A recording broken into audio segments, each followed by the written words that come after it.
संध्या, ओ संध्या, कहाँ हो? जल्दी से नीचे उतर कर आओ। देखो अभी लगभग सभी लोग आ चुके हैं। इतना सुनते ही हड़बड़ाते हुए संध्या अपने ड्राइंग रूम की तरफ दौड़कर गई। पिछले कुछ दिनों से संध्या काफी व्यस्त चल रही थी क्योंकि उसके सास ससुर की 30वीं वर्षगांठ थी। संध्या का पति विनोद उनका एकमात्र संतान था, इसलिए घर की बहू की जिम्मेदारियां एवं कर्तव्य निभाते निभाते संध्या ने बड़ी धूमधाम से सारा कार्यक्रम सेट किया था। संध्या ने खुद से सभी व्यवस्था किया था और अपने मायके वालों को भी सब कुछ बताकर उन्हें आने का निमंत्रण दे दिया। संध्या पहले से ही जानती थी कि घर में बहुत सारे लोग आने वाले हैं, इसलिए सबके लिए वो ठहरने की व्यवस्था भी कर दी थी। कार्यक्रम का वेन्यू घर के पास ही था।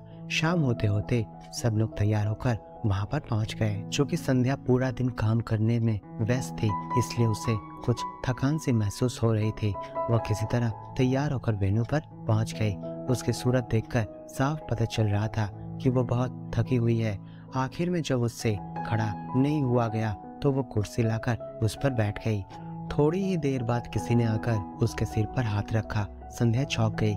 मुड़कर देखा तो वहां उसकी सासू माँ खड़ी नजर आई, जो हाथ में गिलास का पानी लिए हुई थी।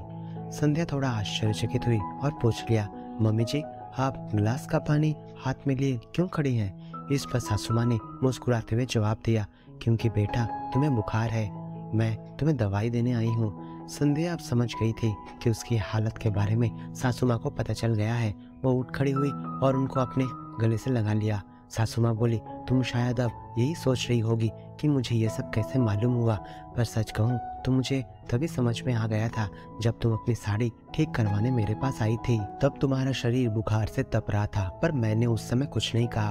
अगर उस समय तुम्हें टोक दिया होता तो तुम मेरी नहीं सुनती, इसलिए मैं भी चुपचाप तुम्हारे लिए दवाई लेकर आई हूँ, जिसको तुम अभी जल्दी से ले लो और अपने शरीर को थोड़ा आराम दो।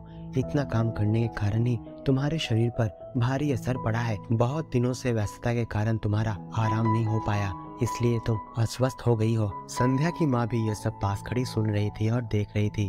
उन्होंने मन में ईश्वर को धन्यवाद दिया कि उनकी बेटी को ऐसा घर मिला है जिसमें सास बहू के रिश्तों में बहुत ज्यादा मिठास है।